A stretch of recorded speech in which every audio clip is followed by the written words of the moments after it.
So, why are you still single? Because I am single. Okay, fine. It's really good to have you here, bro. I mean, it's an honor for me to sit down with you. I've been wanting this for a couple of months. I've been watching your show for a very long time, Okay. and it is a profound honor that I finally get to meet you. Thank you so much for allowing me to sit down with you. It's an honor to be on your show. I think you're the first one to be interviewing me, I think, and no one has done this. Yeah, that's what you mentioned Yeah, yesterday, and I was like, okay. I mean, this is a God's plan I'm sure it because I is. have a lot of things to talk with you because you are one of the guy who run a show with one of the best guests in Nagaland and in Manipur. Your guest is wonderful. How do you even find them? I mean, it's very simple. To find a guest, you have to use your network and tell them that you have a profound desire to talk to them, Mhm, like how you find me. mhm, So if you just contact someone, mhm, um, how you have contacted me, mhm, I think it's same strategy that we use that I use. mhm. But I think they have to be aware of your show first Right, in right, order for them to accept you, right. right? So unless they are aware of like who you are, what you do, so they may not necessarily accept you or they may Mhm, not respond to it. mhm. I'm sure you come across that. I do, I Yeah. do. So, what you're up to these days? I'm doing a lot of works, Uh-huh. but yeah, I'm preparing for a lot of things. And I still do my not podcast. I would still do that, but I have skipped for like few episodes and I have not done for some time. But things are a lot of interesting people are on the line, so we'll still catch up with that. Mhm, I also have my full time job, mhm, so I do my full time job. So mhm, on top of that, I do media works, podcast stuff. So mhm. that's what I do. So still life's going on the same way as it is. So you are settling in Kohima. You don't live with Yeah, your. I move around a lot. So mostly based in Kohima. So what? How like when people look at you, they look at you as a podcaster. They don't know who you are, right? They don't know where you came from. I I mean, don't like I you're. I don't know if they know me, but I can't speak for them. You're Yeah, getting me? yeah. But a lot of people don't know because they don't bother like who I am, where I come from. They only care about what content do I make Uh huh. and what thoughts do I share Uh huh. and what is my position and views on so many things. Uh huh. So I think a lot of people don't care where I come from. You But know, I do think that there are a lot of people who care about you. really? Yeah, Okay. yeah. Most importantly, our I would say our community, Okay. Nagas, and see you interview a lot of people and ask them a very good question about life, about struggles, right? About Hmm. like even politics. So I just want to ask you this question: like, who do you consider yourself? First thing, I'm someone who wants to bring dialogue into our society. And if you want to frame me as a YouTuber, I'm fine with that. If you want to frame me as a podcaster, I'm fine with that. But I think I would say I'm more of a political analyst and conversationalist, as well as I'm happy to be called a podcaster because my podcast does not just remain on YouTube. Hmm. It goes to Spotify, it goes on Facebook, it goes to even this Instagram. So that does not mean I'm a Facebook or Instagrammer when it's Spotify or whatever. So I don't consider myself a YouTuber. Hmm. I'm a podcaster and Hmm. using YouTube platform. I think so. And a podcaster doing political analysis Hmm. and a lot of monologues as well. So what I mean is, that includes, but also, what type of a person are you? In what sense? Like I can say that I am someone who want to be honest. Okay. Like everybody lie, right? Yeah. Yeah, we lie, but we are trying not to lie. I'm someone else who is trying not to lie. Like Okay. who want to bring change, Mm, want to speak the truth, mm. who want to be Paul enough, who want to be courageous. Think like I am someone else who want my younger generation to live uh, a good life. Even my goal and vision, Yeah, my mission and all. yeah. I think to give you a little background, I was in Germany in 2019, just before COVID outbreak happened. So I was thinking just before the outbreak, no one knew that was going to come. So I was just thinking whether I should stay back and work there or should go home and contribute something because I saw my region, our region, where we are right now. Everything was in trouble, was in problem. Hmm. Development wise, politically, we were like so unstable. Everything was going wrong. To the minutest thing of our roads. Roads were horrible, and all sorts of governance and government benefits delivery or end delivery. All of that was not going wrong. I mean, was going not going right. So I thought, I just want to contribute something in the best way God wants me to use. Maybe. So I just came home, did not know what to do next immediately, but I picked up very strong interest in having a conversation with people on camera. So I thought maybe let me just try this out. And COVID hit, and that Hmm. became the only thing I could continue. Hmm.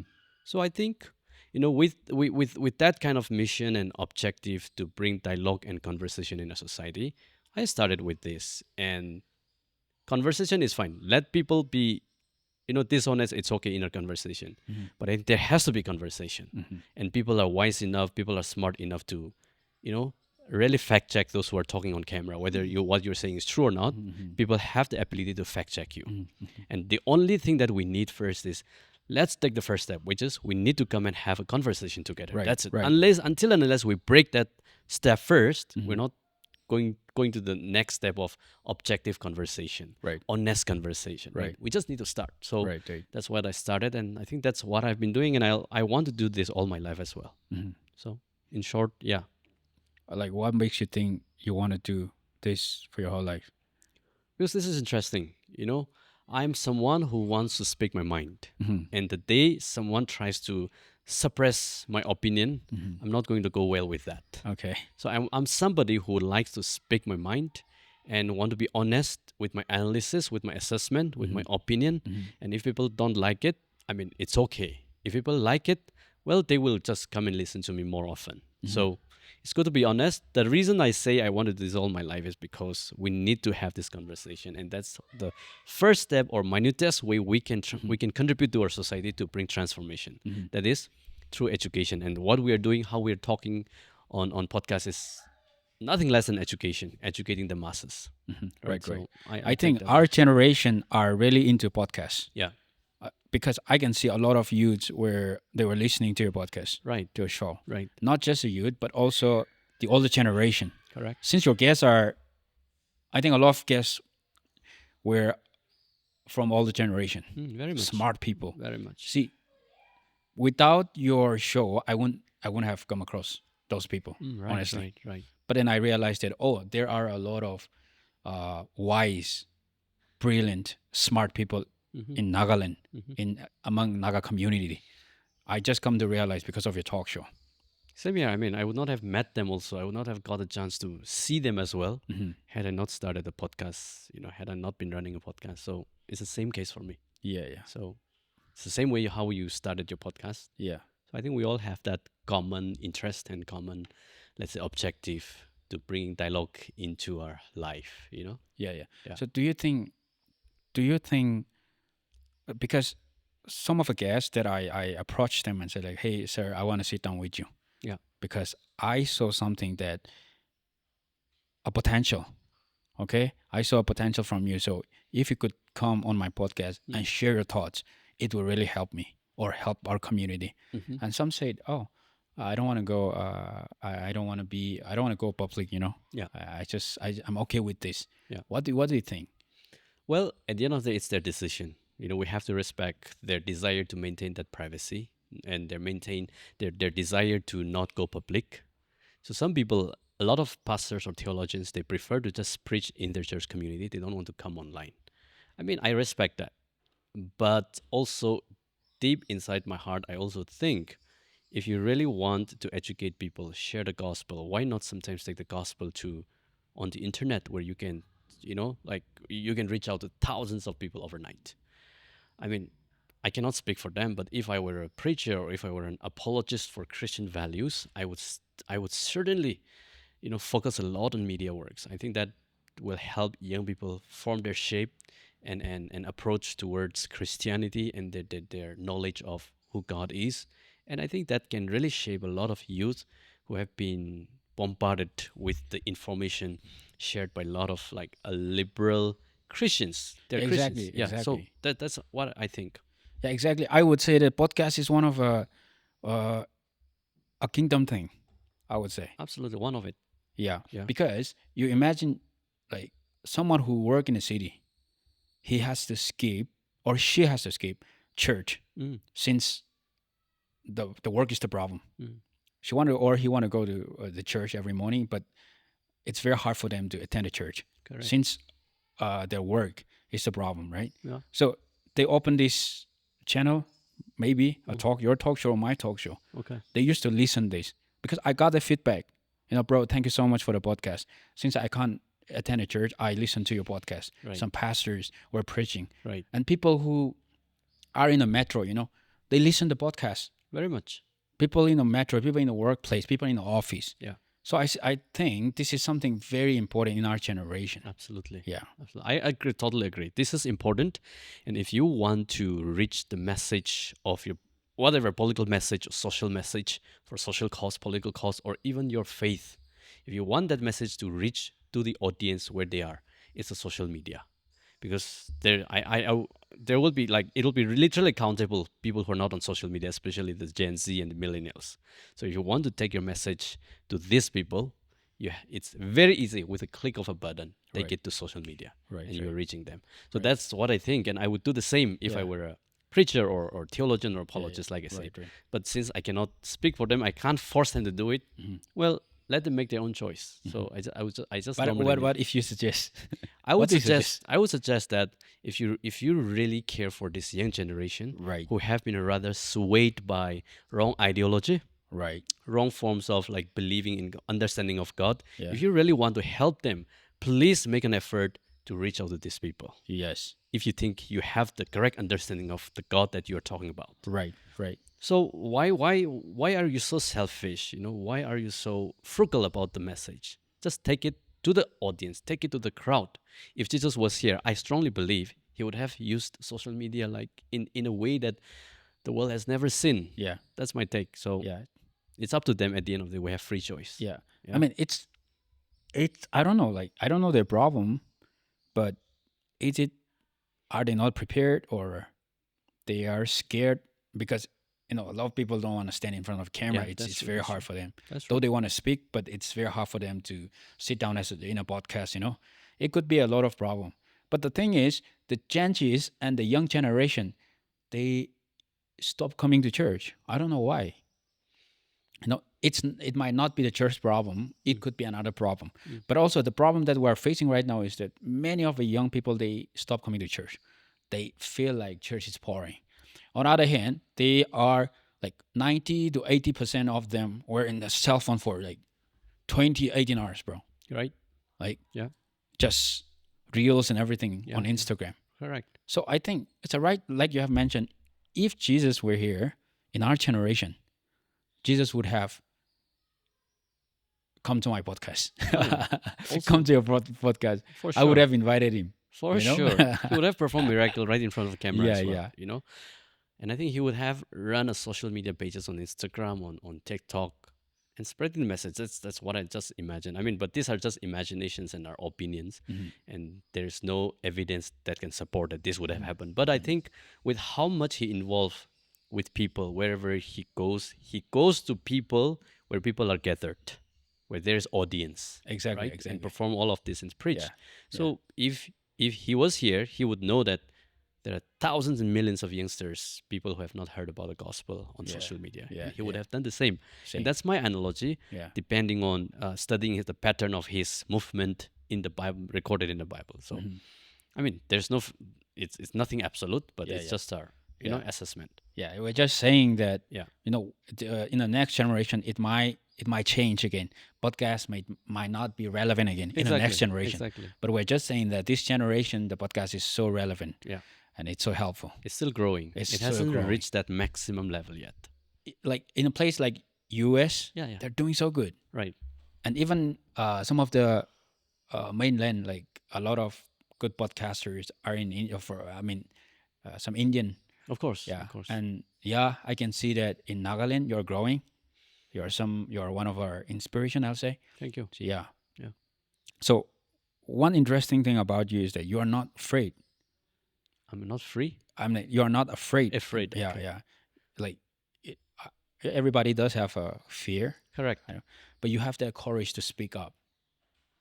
Well, I'm not accusing anyone of any wrong thing, so I'm not afraid to just analyze things, political situation, mostly a general one.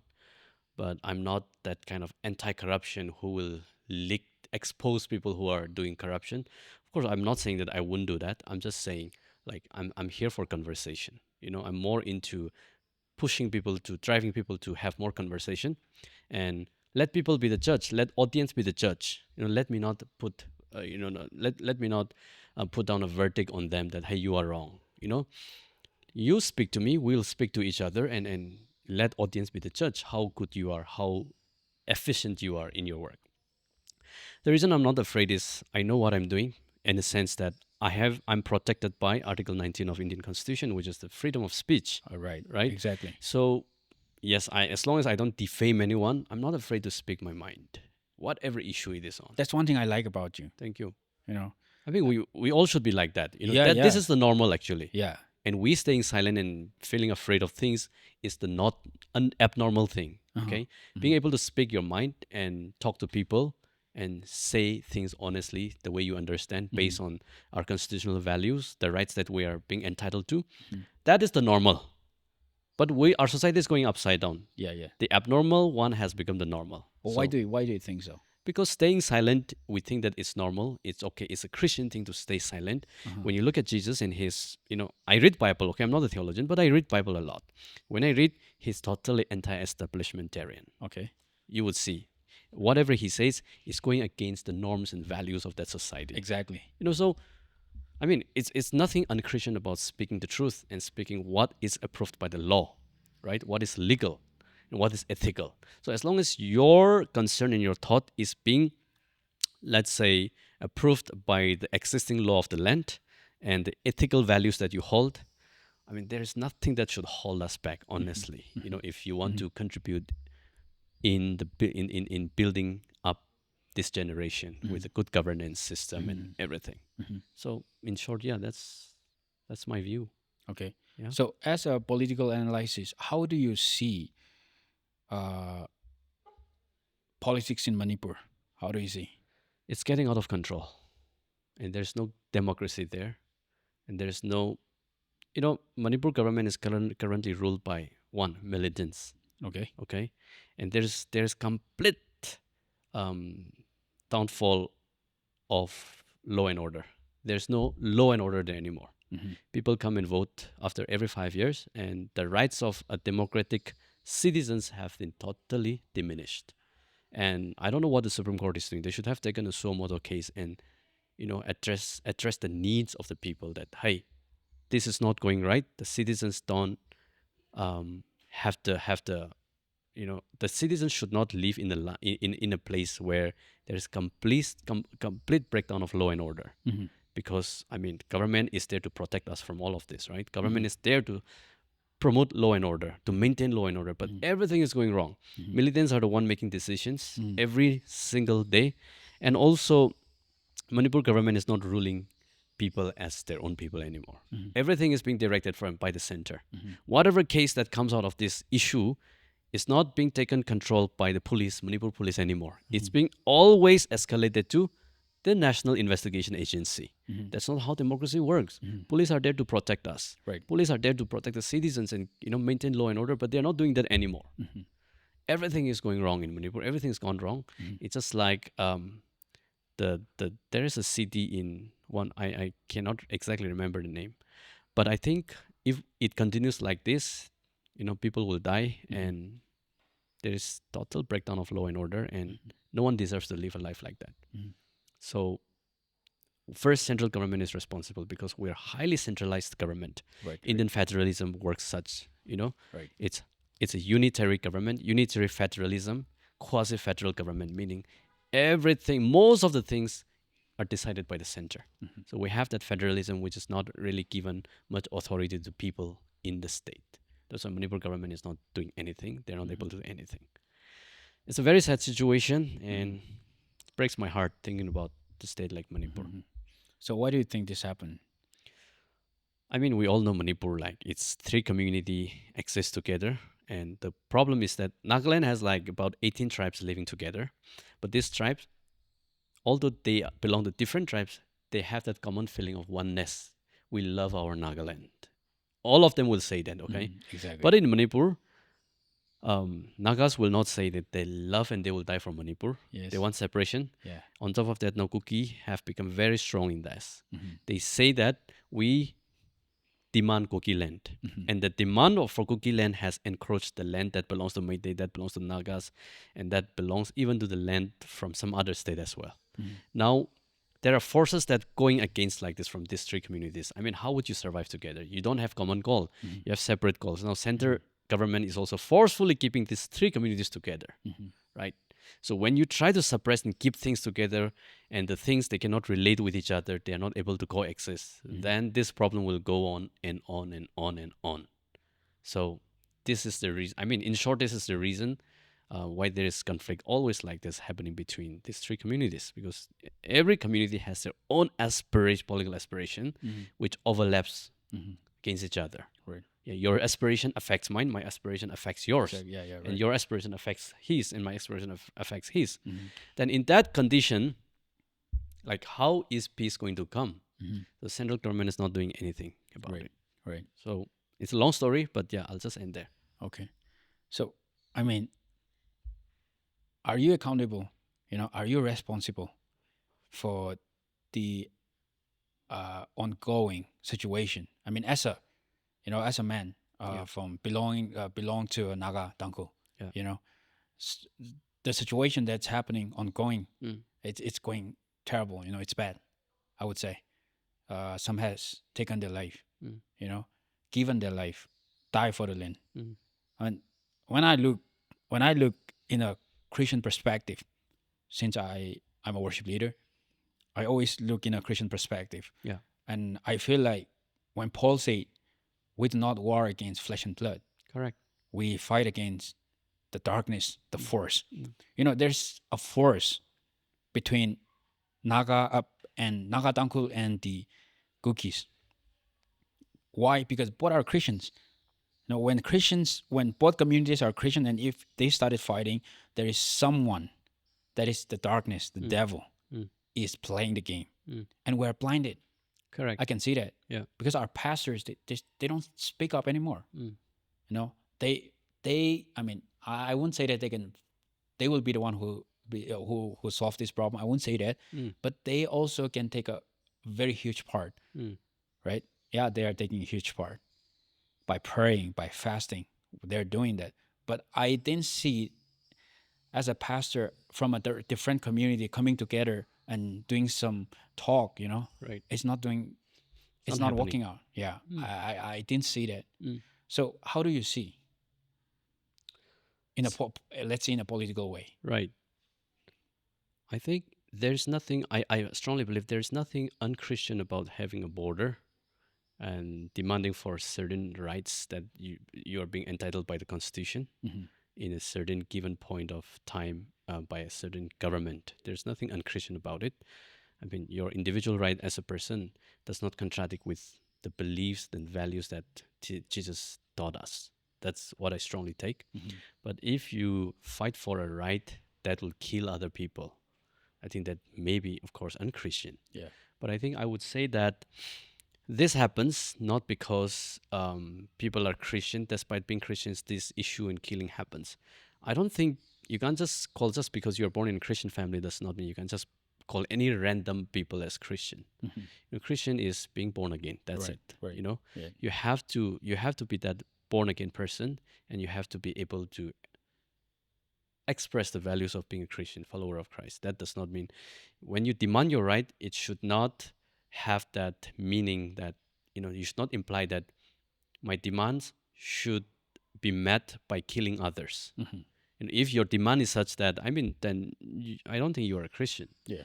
So I think, but the demands that come from everyone is like at the cost of others' convenience and others' expenses. So I think the best way is as of course by culture we all are Christians. Cookies are Christians, Nagas are Christians by culture. Yeah, by culture. Yeah, but by actual faith, I think it'll be only countable few, Yeah, right? yeah. So that's one reason why the peacemakers like those Tadao church leaders Mhm. who were ambushed and gunned down Right, right. in Gotland. Yeah. So that's one reason a lot of pastors are also not speaking up. Because if you speak up for peace as a Naga, that let's just bring peace by compromising our demands, you will be attacked by the Naga side. If Kuki side does do the same thing, they will also be attacked Mhm. because there are also the radical elements from both sides as well. Mhm. That's why Tadao leaders were killed, and a lot of people suspect that it's by the Kuki militants, Mhm. and Kuki will say it's by the Nagas. Mhm. So until there's no conclusive evidence yet that Nagas killed them or Kukis killed them, but there are patterns that Tadao Church, Baptist Church have been on Tadao in Manipur have been talking about this. Like Mhm. they're trying to show patterns. They're trying to tell us to read between the lines, Mhm. and we're reading that. And Mhm. so we are suspecting from both sides, Mhm. so we haven't really washed our hands that okay we don't know anything about it. But since we are educated, we are able to read what people are saying. Mhm. So this is, I think, we have every right to have our own assessment, right? Mhm. But without pointing fingers at others. So let the investigation come up, transparent third party investigation, and then I would believe that. Mhm. So I think the reason is no one wants to come up as a peacemaker because every life is threatened right now because the conflict is quite radical at this moment, intense, and people don't want to risk their life as well. Mhm.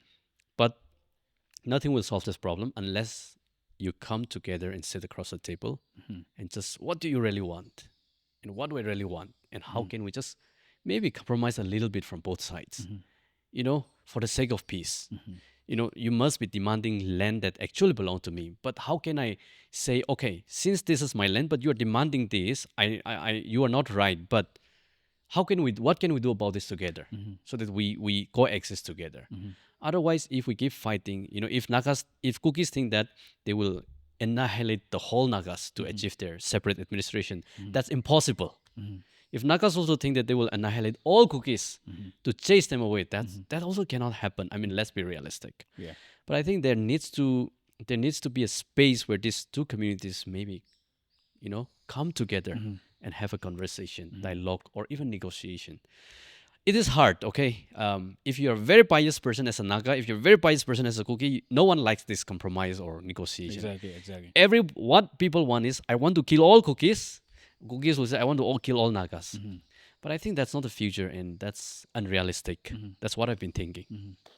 So like many people are saying this war is a proxy war. I think the reason why people say it's a proxy war is because Nagas suspect that government of India is fighting the Nagas, trying to suppress Nagas by using the Kuki militants, and they have a soft corner for the Kuki people, Mhm. right? And which may be true, may not be true, because there's no hard evidence. But I also suspect that yes, I know how government of India works. They don't want to take the blame that they are suppressing and crushing the Nagas.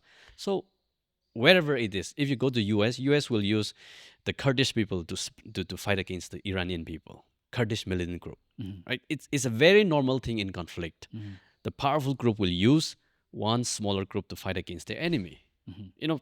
It's a very, very common and normal thing. Mhm. So if you have read something about conflict, you will understand that Mhm. maybe in one way this may not never be the fight against the Cookies and Nagas. This Mhm. may be the government of India or orchestrating all of this as well. So yeah, You cannot rule out that as well. yeah. But what could be the agenda for this? Agenda is just I don't think there is definite agenda as far as my understanding is concerned. It's more of like weakening the other group Mhm. by using one group against the other. Mhm. If tomorrow, you never know, politics change. When Congress comes, you never know, Congress may use um, the Meidi community to weaken the Nagas. Mhm. Because why government of India always targets the Nagas is because Nagas are demanding like separate sovereign powers, Yes. and that is very irritating on the part of for the government of India. Mhm. That is like a thorn in the flesh of government of India, Mhm. right? Because when you don't have a obedient and loyal Naga on the frontier, Mhm. it's not that the India's act is policy is not going to work. India's look is policy is not going to work. Mhm. So I think weakening is the part now, because if India directly involves and weaken the Nagas, They are first breaking the ceasefire rules, plus they will take all the blames of human rights violations. And India is a signatory of human rights protection, Mhm. in the UN. Mhm. So there's nothing wrong in saying that it could be also a proxy war set up by the government of India using the cookies to fight against the Nagas. I mean, it could be that as well. But since producing hard evidence for that is also, very difficult, but there's nothing wrong in analyzing it, assessing it, and suspecting something, because you never know, it could be true. Mhm. Yeah. So why? I mean, we have been fighting for this for so many years. How many years? Which one? That's This war? no, that's a Naga. We've been Nagas, the fight starts like more than 70 years ago. seven. 70 years ago, seven Yeah. decades ago, more than 7 decades ago. And why do you think like India they still want to hold us? I mean, India believes in the idea of the Union of India, like meaning no state will ever be allowed to separate from the Union of India. Mm-hmm. So I mean, the moment that India let the Nagas go away from India, I mean, India's security will be jeopardized. There is China like ready to just devour any small nations around us. Mm-hmm. You know, so India is very right to say, we don't want Nagas to be totally independent because their security protocol will be jeopardized and will be under threat. I mean, you know, that's we understand. I mean, everyone understands that. So I Mm-hmm. don't think Nagas are also not asking for that kind of complete independence as such, because Nagas understand how important security concerns of India are to India. Mm-hmm. So I think Naga should not also ask that kind of complete sovereignty, because we're not going to enjoy life as much as we imagine as well if it is completely sovereign. Mm-hmm. We could be just captured or suppressed by any other foreign government tomorrow. Mm-hmm. So that those are also non-democratic countries, nations around us, Mm-hmm. who can just capture us, suppress us, and Mm-hmm. take over us again. Mm-hmm.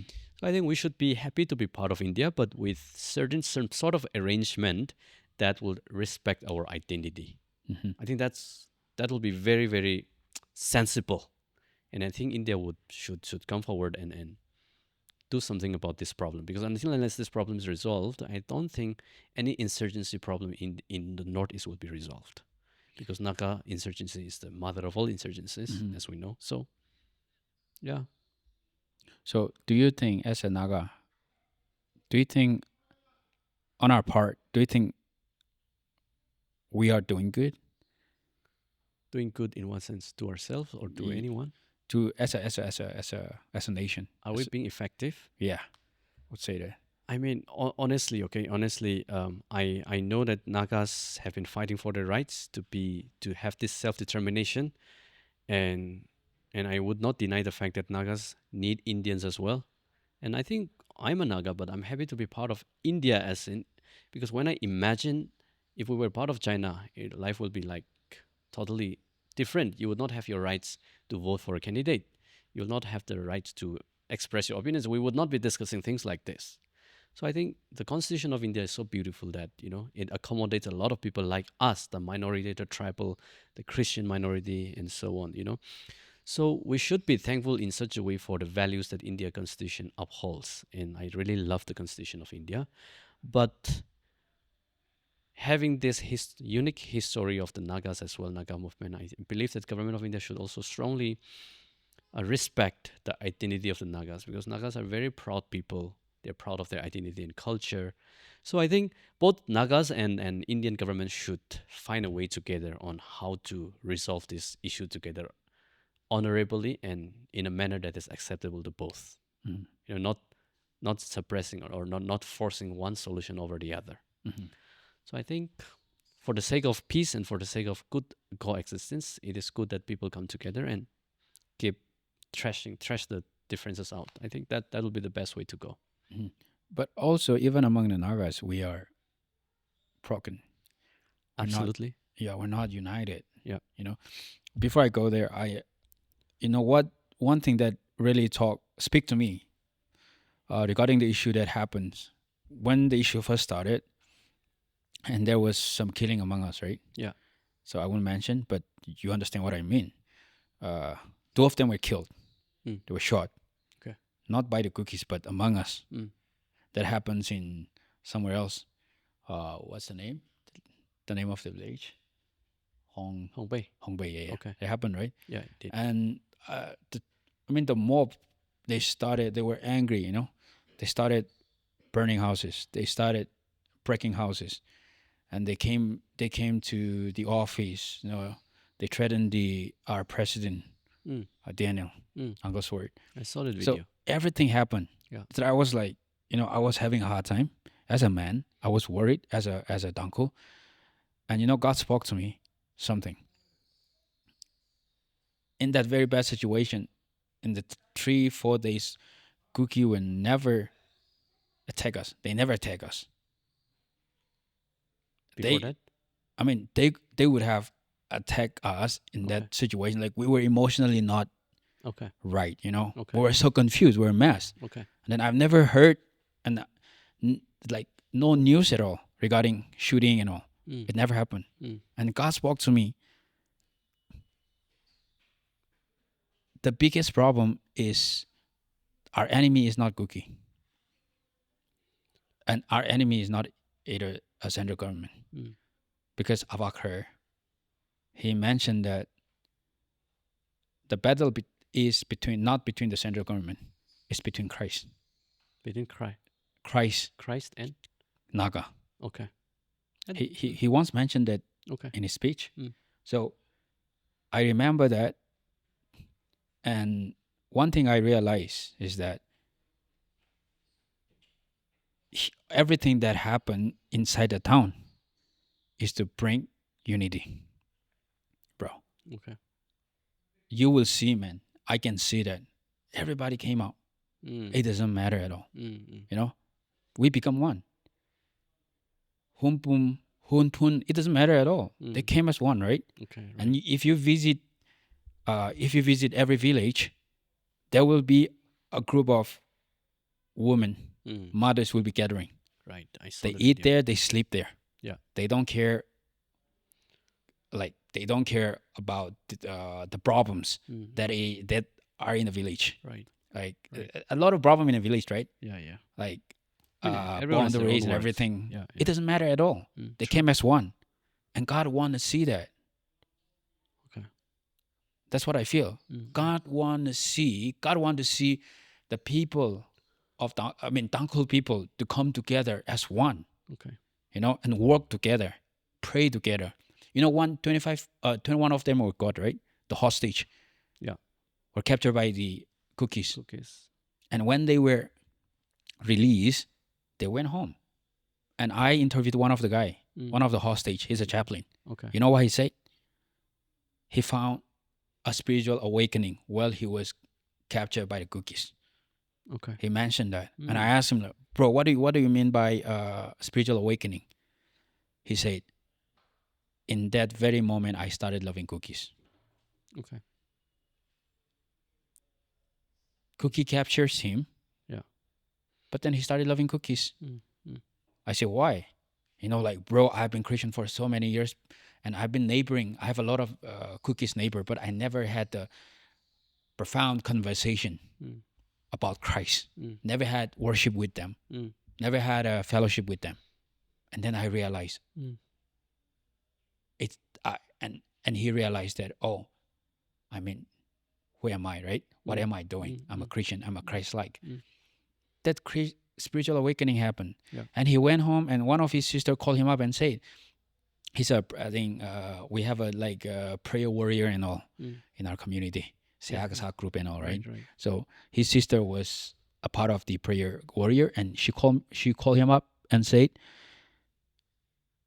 like, the whole community, the Dangkul community, has never prayed like this in history. Okay.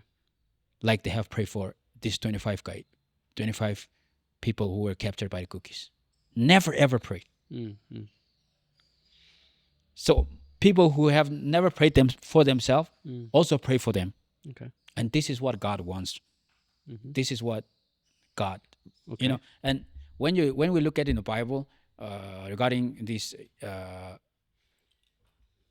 Jonah, Jonah went to Nineveh. When he said, "You have sinned against God," You know, the king, he himself, wear a dirty clothes, a broken clothes, Yeah. kneel down, and for 40 days they fast and pray. Mm-hmm. They even their animals were not served. Mm-hmm. The king does not pray like he don't pray for the land, bro. That's what I'm saying. Mm-hmm. They don't pray for the land. They pray for their sins. Okay. Right. Yeah. Of course. Of And course. I heard most of us were praying for the land. Yeah. God protect our land. God protect our land. God Mm-hmm. is not interested in the land. He's interested in us, Inner character. in our character. He want us to worship him. He want us to obey him. Mm-hmm. So that's what I see as a Naga, as a Tangku. Mm. That's what I see. Mm. We are failing in our personal life, Mm. bro. If we Mm-hmm. fail in our personal life, corruption happens, Mm-hmm. bro. Killing happens. So when you look at the leaders of Nagas, what do you see? Of course, I think no one is perfect for sure. People who are okay. There is also the two differences. Differences I can see. People who are so much into theological and mission and church activities, they would not understand the gravity of protecting your land. And people who are so much into social and political activism, they would not understanding the gravity of how important God is in our life, in shaping a nation, or in other words, in shaping your community. So they are like from two different worlds. They look at things from different lens. So it's important that both sides also, you know, exhort one another. And one thing that I miss, I try to be in both sides, Mhm. look at things from both angles. And what I see that people who are so obsessed and so immersed into religious and faith activities, I find that they don't have the full understanding of the importance of your political identity. That can come down to like your land, that can come down to your political provision that you have, the rights that you enjoy. So I understand where you're coming from, and you being into faith and you being into all these worship activities. Mhm. I understand where you come from, Mhm. but I would say that I also understand people who are into political activism, Right, right. and they understand the importance of safeguarding your rights and your land. Mhm. I think I would not just dismiss the importance of having your own land and borders while you're here on earth as well. I mean, God Himself gave Abraham, like, from this area to that area, I'm going to give land that to you. Mhm. So I think that shows God also gives importance to borders because Mhm. He's the one who created borders, from the beginning. In my just short analysis. Mhm. But I think one thing is I agree with the fact that he wants to see the change of characters in our life. I 100% agree with that.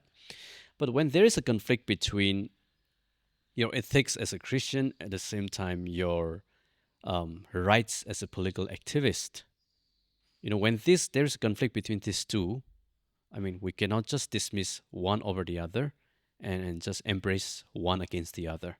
I would rather say let these two come together and neutralize it so that these two can coexist together and meeting the need of each other.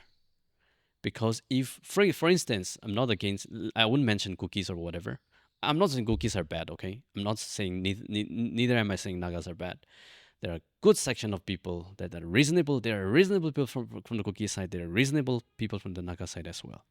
So, and there are also the radical element, the fringe elements in both sides as well.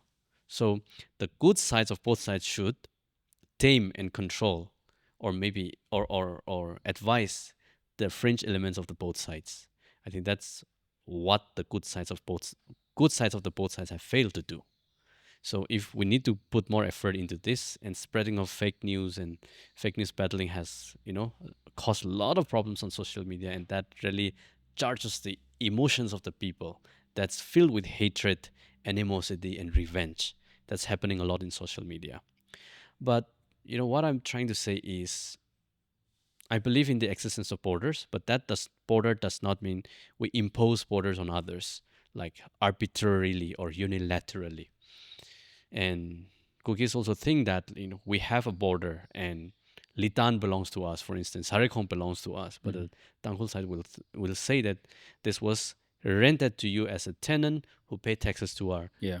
forefathers when you were here. Yeah. I think, and since there's no documented, history of like what I mean, there are some partially there is a documented history we see from government papers, but our history is not as old as those history. Like when it comes to land, everyone has problem with each other, Yeah. against each other. But if we just keep standing our ground, also, sometimes I think, where will it take us?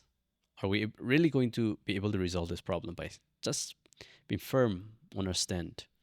Or if we just come together and just exchange, I wouldn't say compromise. Okay, compromise is also, it has a negative connotation that you take everything what we have, we don't care for ourselves type. But I think when I say compromise, it doesn't mean that. Compromise means a win-win situation for the sake of peace. What can be brought, I think that's why there is no solution that people can offer. The Mm-hmm. solution will be born only when the two sides come together and have this conversation. That Mm-hmm. includes people from the faith community as well as people from the political community as well. Mm-hmm. We can't deal the world realistically, the world problem realistically, only from the faith angle also. Right. Right. You Right. know, Right. and we can't deal with with the political strategies. We can't deal with all the problems with political strategies also. I think God wants us to use our wisdom and our brain to solve these things together as He has given to us. Mm-hmm. We can't just. I mean, God has given us brain, so He wants us to use that brain also, like and bring to a logical conclusion. Otherwise He would not have given us brain, and He would rather want us to ask for every solution that we want. Mm-hmm. But since He's given us brain, maybe we can use to some extent, and beyond our brain, His supernatural assistance can just come down and help us. Mm-hmm. Mm-hmm. I don't Yeah. know if we're in the right Yeah. direction. Yeah. Yeah. Yeah. It's not Right. Right. scattered all Right. over. But it's also a choice, right? It's It's a a choice. Yeah, choice. it's a choice for us to Yeah, choose the right and the bad. So I wouldn't say that everything that's happening right now it's a God's will. I wouldn't say that. Yeah, absolutely, right? absolutely. It's we choose to do that. Yeah, But the Bible says that God always give us the best one. yeah, So but we choose to do this. But even the Bible say that even out of that bad, He turns into good. absolutely. See, that's what I mentioned before. Yeah, The war that's happening in our community is so bad, but even at that point, God is turning something good. That is, He's uniting us. of course, of That course. that's that just that's what I mentioned. Yeah, yeah. Yeah. So, what is your concern to for the Naga youth? What is your concern for the Naga youth, like as a whole Naga? Hmm. I mean, I'm nobody to advise, but what I've been thinking is I wish we as Naga people know our roots and history. Very, very important. Okay, there are people who don't know anything about in Nagaland. Also, there are youth who don't know anything about anything beyond Nagaland. You know, we are just small group of people, the Nagas living in Myanmar, Manipur, Assam, Arunachal, Nagaland. Even if all combined, we're just small group of people, and we're too small that the world will ever recognize us. And if we further divide ourselves, if we don't understand ourselves, that is a big concern as a Naga for me. So I want our youth to understand. I don't care you're from Arunachal or Myanmar or Manipur or Assam, Nagaland. I don't care where you're from. If you're a Naga, you should understand that there is a ethnic group of people known as the Nagas, Mm, and you should understand where they live mm, and what are the tribes. And it's offensive to ask, hey, are you a Naga? After you introducing your tribe name, it's if offensive to ask. Suppose you say you are a, for example, Yim Kyung. I can say, I cannot ask, are you a Naga? Are Yim Kyung Nagas? That will be very offensive, offensive. and offensive because that shows your lack of knowledge Yeah. about your own Yeah. people. And for instance, Konyak is a big tribe, so everybody knows. For instance, Dikir. Have you heard of Dikir tribe? No. No. See, so I'm not blaming you, but Yeah. I think you and I need to brush up our knowledge about who the Mhm. Nagas are, Mhm. so that you can also brush up your knowledge about who the Nagas are in Nagaland. Mhm. As much as the Nagas from Nagaland also need to brush their knowledge up. Who are the Nagas in Myanmar, in Manipur, Assam, Arunachal Pradesh? So I think that's one of the biggest concern that I have. Mhm. Second concern is Naga youth should also be very careful about keeping their government in check. Mhm. Since we're educated, all of us are educated in one way or the other, we should be able to check the government because that's your right. all the funds that come from the central government to Nagaland state is not the fund given to the ruling government, let's say NPF or NTPP, those all party, or BJP party. It's given to the citizens and it's your own money. The day you forget to check those where those fund goes is the day you have given up your rights and you have given free hands to those in power. And I think if we're not able to do that, then maybe you're not able to contribute anything good to your society at this moment. Mhm. Yeah. So those are, majorly two concerns that I have for Naga youth, and I really want our youth to critically think, and critical thinking will cover both the points, Mhm. knowing where you are from, where you come from, knowing who are your people, Mhm. and also knowing what are your rights in the governance system in India that we have right now. Mhm. So critical thinking will be the key word here. When you mention about the history, I myself is not aware of it. You know, I met a lot of Nagas with a different tribe. Yeah, It's a new to me. right. So when they say those name, I was like, oh, I've never heard of it. They said, oh, we're Nagas. You know, Yeah, but obviously when people say about uh, Konyak, right? yeah, We know them, yeah. okay, because they are They're big big. tribe. Yeah. Hmm. So, what? See, how do we know all these stories? Is there a book, or do I need to go and talk with the elders, or because most of our elders, let's say, my dad and their other generation, they don't even know about the whole Yeah, Naga yeah, for history sure, though. for sure, It's very hard, for sure. and we were not even taught in a school. Yeah, We not were at all. we were taught about Kamba, Toibi, you know, we were Yeah, taught about Meiteis, yeah. but we were never taught about Nagas in a school. Mm. You know? I mean, yeah, correct. So how do we start practicing this? The first point is, thanks to internet, Mhm. with a click of a button, you can exactly with a click of a button, you can just pull up all this information. Who are the Nagas in Myanmar? Who are the Nagas in Manipur? Who are the Nagas in Nagaland? Who are the Nagas in Assam? Who are the Nagas in Arunachal? That's it. Internet will show you all of that. Mhm. I mean, you don't have to read, all the books to find all of them, Mhm. because one book will not tell all of that. Mhm. But I think just in the click of button, you'll find on internet who are these people, who are we, Mhm. if you have a bit of care for your own Mhm. people. Mhm. Bro, and also one of my concern is that I I came back from Delhi and I was there for a week, and as I observed, I it really shocked me, also hurt me, also make me think the life of a Nagas people like living there in Delhi, In Delhi, okay. like Tangkhul or the tribe. You know, I also feel if you live in a city, it's very hard to remember your village though. Mm-hmm. When you are in a bull, I don't think nobody will dream about the bone. Mm-hmm. You know, if you are in a ocean, if you are in a beautiful beach, you don't dream about the hut they have fun there. Right. But I do believe that we really need to remember where we came from. Mm-hmm. You know why people as a Naga, I don't think we're doing good. We're doing good in some part, but in many ways we're not doing good. So looking at the situation right now, how do you see the future in 10 years? No, we can't see our future, but as a political analysis, as a man who love to change, how do you see Naga youths or Naga in the future comparing with our present life? I mean, do whatever you can to contribute a bit to the society. That's it. You don't have to become Ambani to come and contribute billions of dollars to your community. You don't have to become that. Whatever you are doing right now, I'm doing a podcast, so I can talk about the message of we as a people. Okay, we as a that's our identity. The day you lost your identities, you're going to get lost forever, and you Exactly. don't want that to happen to your children, to your Exactly. like grandchildren later on in future. So whatever I mean, just do your part. That's it. Do your part. That's it. You are here on earth as a Naga to play some role. Hmm. The day you miss that role, Hmm. you would leave a huge hole behind. So it doesn't matter how small it is, how big it is.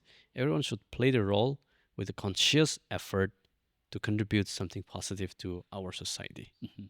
I strongly believe in that, and that takes care of everything. Mhm. So if everybody does that, Mhm. instead of taking from what can I take from in the name of Nagas, what can I get? How can I get myself benefited in the name of Nagas? That's when things go wrong. Mhm. But if you start thinking, how can I contribute to my people? Yeah. Then it doesn't matter how small it is. You don't wait for your country to do something for you, but rather you do something good for your country. Yeah, Yeah. that's it. That's it. So what I mean, I am so serious about this. What will make Naga Nagas be united? All Nagas who live, some Nagas live in Arunachal, right? Yeah, yeah, Some in East Nagas and West. yeah.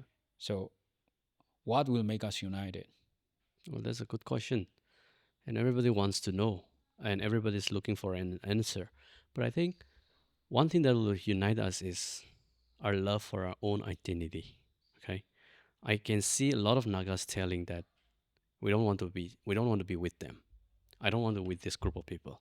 I don't want to be with the Nagas from Assam. Mhm. I don't want to be with with the people Nagas from Nagaland. Mhm. You know, that shows you don't love your people. As long as you have that strong sense of love for your people, I think that's the best way to unity. But that's so idealistic right now. If you want to see a very practical point of view on how to bring unity among us, let there be intertribal, inter-Naga tribal marriages. Suppose you marry a Konyak girl, for instance. Your love for that tribe will definitely Right. much better than any other Tangul Naga boy or man, Mhm. because you know about the tribe and your wife belongs there. Right. And I'm not blaming that people are not doing intertribal marriages, Right. Right. but I'm just saying to be very, very practical, the first immediate step is, as long as you are a Naga, feel free to get married with each other. Don't have that bias. He's Lota, she is Lota, she is Sumi, like all of that. As long as you are a Naga, feel free to just get married with that person. Okay. And then once there is inter-tribal marriage, there will be unity. You can't help yourself, but you're being bonded by such I marriages. think when it comes to marriage, we are bordered by a lot of stories. Our older generation, like my mom, my dad, we have our different stories. Yeah, we do. Like if I love a girl from a different tribe, like, oh, which tribe? Maybe any tribe. They have a story, right? Yeah, Ah, their tribe. I mean, everybody does have a story, yeah, and that border us. yeah. So then that's one of the reasons that we go for our own tribe. Correct, All of us. correct. Let's say if I want to get married with a Korean girl, my mom as a language barrier. So Yeah. no, that I mean many stories like that, Mm-hmm. and also when we look at the other tribe and comparing with our tribe as a Naga but different tribe, right? Yeah, We also feel like that tribe is smaller or that tribe is bigger or whatever it is. yeah, We yeah. have this cap, so Very much. that's one of the reasons that we never. I don't know more. We never address, right? Yeah, we never I think address. one of the problems there is because we are a society that is like strong family bond, Yeah, and whoever you get married to, yeah, your parents expect her to live with them properly, yeah, yeah, right?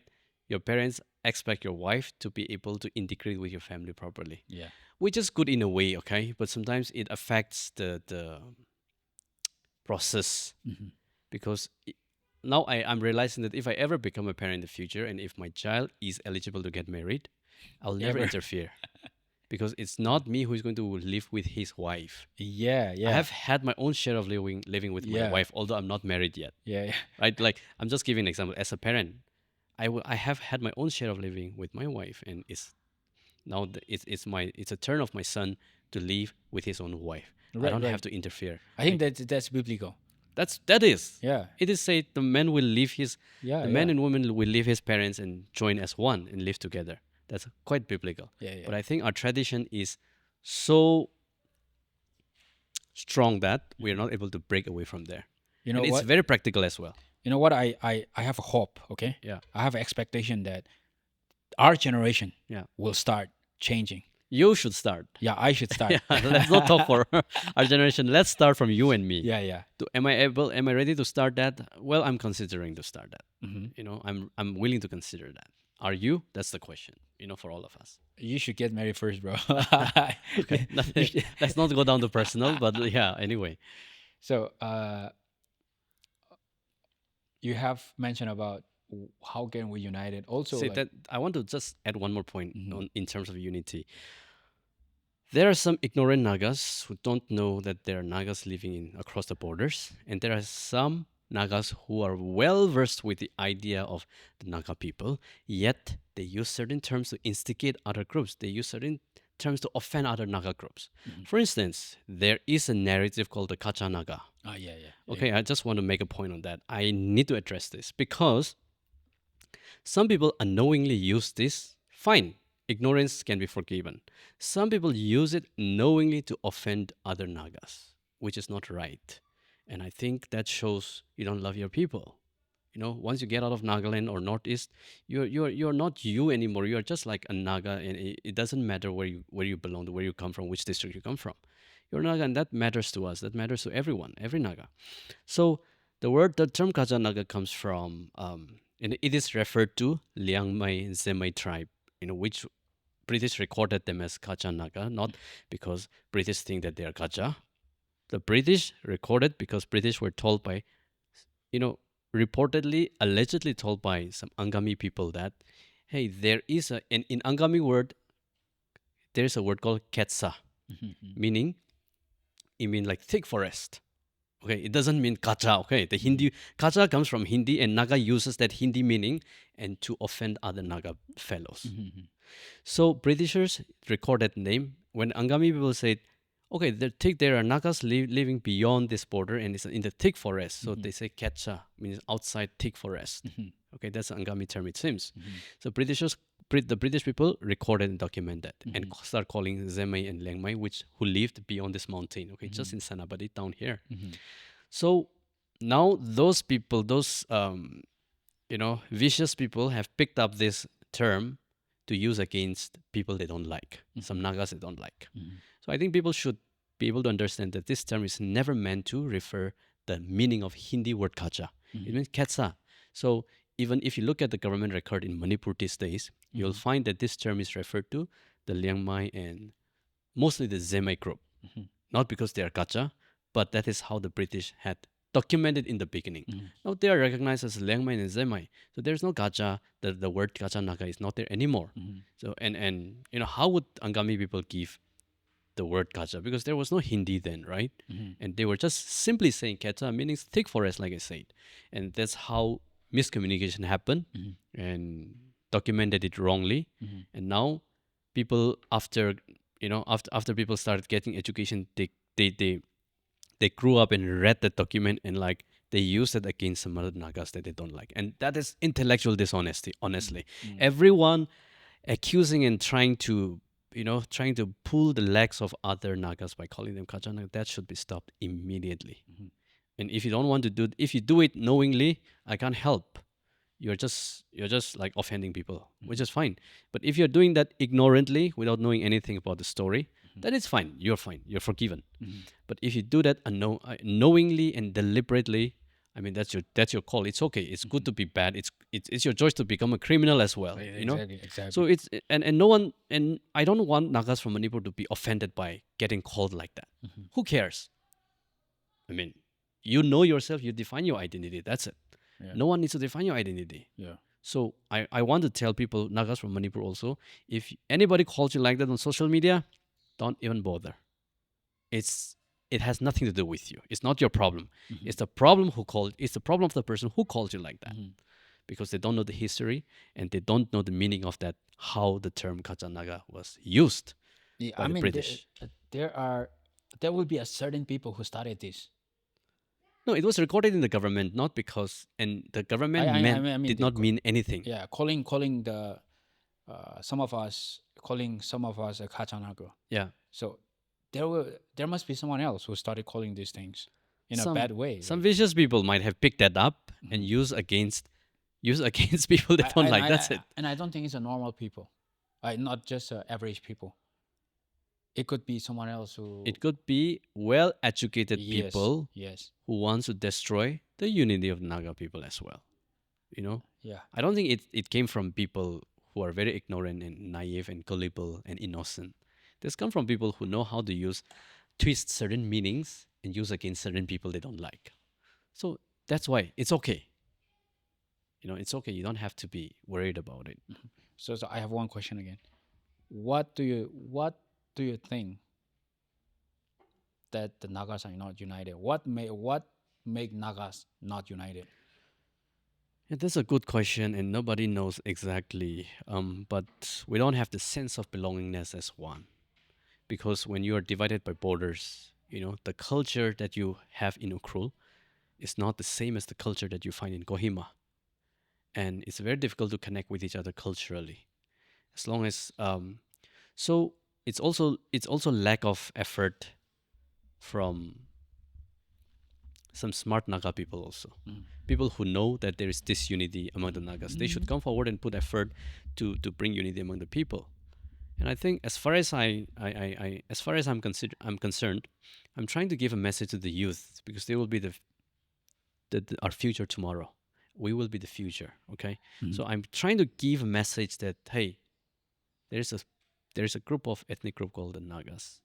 So I mean, I'm trying my best to convey this kind of message, and it's factually correct. It's factually correct, and I would not try to convey any message, campaign for any message that does not have, objective reasoning behind it. So go to Myanmar. I went to Myanmar last year. I do. I People do. there are just like us. Yes. Okay, eating the same culture, having the same culture, same way of communication, Right. same way of food habit. Right. I mean, look at the cookies. They're cookies for a reason. We're totally different in many ways. I mean, Right. it Right. doesn't mean hate or love or whatever, but we have to respect each other's differences. Mhm. But when it comes to Nagas, go to Myanmar, Arunachal, you'll find that something common between these people. Mhm. That's why no wonder this group of people are called the Nagas by the Britishers and those who came early to this region. We are not united, like you have mentioned. We are not united because of the. Uh, we are not united because of the border, or there's a lot of reasons that you Yeah, have yeah, mentioned, there are right? endless reasons. For example, y- I'm a Naga from Manipur. I live in Manipur, Yeah. but I'm Naga. So if anything happened in Dimapur to any Naga, like, do I Do you feel really concerned? feel personal, or do I Right, feel right. really feel pained Exactly. as a. That's important. Yeah. That's That's important. and in that reality check, I also think that, oh yeah, it's if I mean, comparing to a Naga from Manipur and comparing to the Naga from Nagaland, if something happened between them, I feel more worried about Manipur though. Mm-hmm. I mean, it's not my fault. It's not, but that's how you are shaped and Yeah, designed. yeah. Yeah, That's how I grew up. yeah, So, like you have mentioned, a very good point is that we know the history. We really need to know the history. yep, We really need to have a relationship. yep, Okay, that's yep. why. And right now, I'm in Kohima. I would have gone somewhere else, but I'm with my friend Sandy. Right, Yeah, he's from Ao. yeah, But and it's you know it's not about comfortable or not comfortable. It's just that I want to have a relationship with him yeah. and with his family. Correct. I want to build a very good relationship between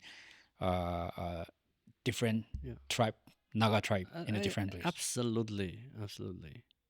And that's wonderful. Actually, everybody should do that. Yeah, I mean, not exactly how you do it, but yeah, in their own way. right, right. Keeping in touch, inviting each other. Sharing food, sharing Yeah, yeah. culture. And I think one of the biggest uh, problem is also a language barrier. Language barrier is fine, but language is just minimum. Okay, if you have an effort, if you really have a love for some people, you'll make an effort. That's it. Mm-hmm, mm-hmm, I know a lot of people from Nagaland who always make an effort to visit Myanmar, Nagas, mm-hmm, who always make an effort to come to Tamenglong, Ukrul, Sanabadi. mm-hmm, Doesn't matter what language they speak, mm-hmm. they just want to come. Do you think people from Nagaland and a Naga from Manipur should travel each other more? Absolutely. I mean, like More to imagine like, yeah. Sanabadi is just like 1 hour away from here, right? And Ukrul is just 3 hours away from here, and it's way nearer than Mawokchung from here. Then, like, what is stopping you? if do you really think that that borders given to you, imposed on you by government of India, is stopping you? Mhm. That means you're not really critically thinking about these things. I'm not saying by mentally, erasing the border does not mean we're going against government of India as such. Let the government of India draw the border. It's okay. You have, for instance, you have your wife, you are married, and you have your children here in Arunachal Pradesh. The border does not matter to you if you're married and having children. You will go wherever your children are. So the one thing that we're lacking is we don't have that sense of belongingness to a certain community. Mhm. And Exactly, as long exactly. as we don't have that, okay, Mhm, mhm, we will never be united. Plus, we will never grow together as one group of mhm, people. And when we don't do that, the future of the Naga generation is kind of like going to be very shaky and vulnerable because we're too small as a group. And if we keep dividing each other like this, we don't have that common voice right, for our political or whatever right, aspiration that we have. right. Because we're too small people, okay? It's way smaller than one district of Uttar Pradesh. Mhm, Then why do we need to feel the need for division? mhm, Just unite up, come together, and let your voice be stronger. mhm. You know, I believe in that. So, like, do you think that if all the Nagas live in Nagaland would have been much easier to unite? What do you mean? Like, if all Nagas, Live in a Nagaland, like people, Nagas in Arunachal, Nagas in Assam, Nagas if in all these Manipur. are integrated Yeah, yeah, within one Naga yeah, umbrella, yeah. so unity does not come by, you know, um, changing the borders alone. It also comes by efforts made by people, Right. right? So, one tribe from Nagaland does not like other tribe in Nagaland itself. Now, let's say Nagaland is under one Nagaland. Now, the frontier Nagaland territory from the eastern side, they're Yeah. also asking a separate administration Uh huh. to manage their own. So I'm not saying this is a bad thing or good thing, Hmm. but I think, and that does not mean them demanding a separate administration does not mean they're not for unity. Hmm. I mean, it's just for economic, out of economic needs that they're fighting and asking for this. Hmm. So the borders or whatever administration that divides us should not stop us Hmm. from loving each other, Hmm. helping each other, have concern for each other. Hmm. That's, I So, think, in the end, at the end, it all comes to love, though. correct. Like Yeah, love each other, love your caring each people, other. love your people. Yeah, Yeah, because though we might live together in one place, if we hate each other, it wouldn't work. it will work. Yeah. Exactly. You have more animosity with your neighbors than with the Konyaks out there in Mon. Right. Right. I mean, just an example. Yeah. So young men and women from Naga, not from Nagaland, from Manipur, from Assam, from Arunachal, we really need to come together in our generation. We really need to Absolutely. start, right? Absolutely. That does We not mean we should hate other yeah, community also. yeah, You know? yeah, You love one group does not equal to hating other community. exactly, It's just like we should be exactly. able to love each other. That's it. Yeah, It ends there. right, right. Yeah. And like more young women and men, a young woman and men from Nagas, we need to travel more to each Yeah. other places.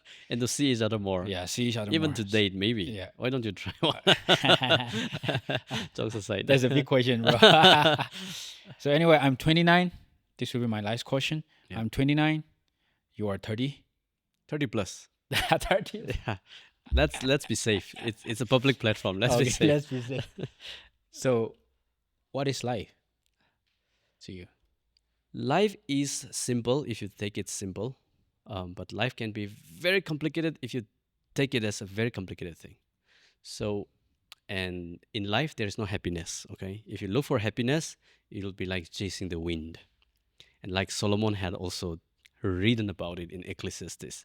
It's like, Vanity. chasing after pleasures. It's all vanity of vanities. Right. It's just like chasing after the wind. So don't chase for pleasure, don't chase for happiness, but chase for meaning. Even though you are suffering economically or socially, you are discriminated, for instance, or even though some people are called whatever names, it's okay. Don't be disappointed. But of all of that, chase meaning in life. So meaning comes down to God alone. Yeah, For me, it comes from the God alone. exactly.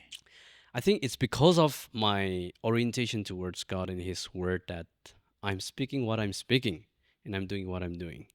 And I'm not cowed down by the pressure of society to pursue for a job, that is regarded by the society. That will give me social status. For instance, competitive exams. Mhm. I'm not pursuing all of that because I have long rejected Mhm. the idea of this competitive exams. I'm not saying it's a bad thing. I'm just saying it's not for me Mhm. because I don't find meaning in there. Mhm. So, but I want to pursue meaning by doing what God has given Mhm. strongly in my heart, Mhm. and that is like educating a lot of our people in a way Mhm. and learning from our lot from our people a lot. Mhm. So I think that's a big mission for me, and I'm ready wherever he wants to use me on Right. whichever Right. bigger platform. Maybe in the future he Right. wants to use me. I'm ready for that. Right. I think, and that gives me a lot of meaning in life. I sleep peacefully. I wake up peacefully, Right. and I stop chasing after happiness and pleasure. And Right. that becomes my pleasure, and because meaning is what we're lacking. A Right. lot of successful people have lost meaning in life. Amen. Okay, Right. they Right. commit suicide, Right. and they think that alcohol will give them meaning. Right. They don't find. They think that sleeping with thousands of beautiful women will give them meaning. Right. They don't find it. Right. At the end of the day, the meaning is God alone, and just listen to what He wants you to do and pursue that. Right. I mean, at the end of the day, as a 30+ years old, I've also thought about like what should I really do to find like that kind of meaning and happiness in life. And I mean, I have tried a lot of. I mean, as in being known by a lot of people will also give me maybe happiness and meaning, but that Mhm. that does not. That does not. I Yeah. mean, like a lot of youth also know me. Mhm. Sometimes I go to college and go out and in the restaurant, people know me. Mhm. But that does not give me any meaning, Mhm. honestly. And Mhm. anyone trying to find meaning in popularity, I'm not saying I'm popular, but at least I have got a taste of that little bit where people recognize you on the street. Right. But that does not give you any joy. What is there? Nothing. But I think it comes down to how you trust God, how you respect Him, respect His values, and I mean, make Him your driver of your life. Right. And I Right. think for me, I want to just sum up life with that don't chase pleasure or happiness, chase meaning in life, Mhm. and you'll never get bored in life. For me, Mhm.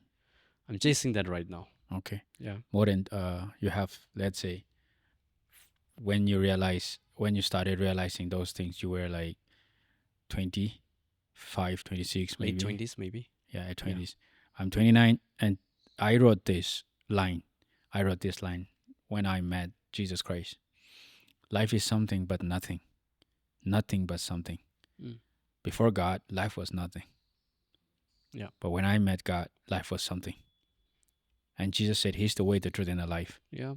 No one, no one comes to the Father except Him. Right. So to me now, life is something like I live on every Yeah. day. Because that's a very powerful message that's coming from you. You know why? Because you say that you were drug addicts at Right. one point of time, Right. and in 2017, you came to know Christ. Christ. Yeah. I think that's a powerful testimony. Yeah.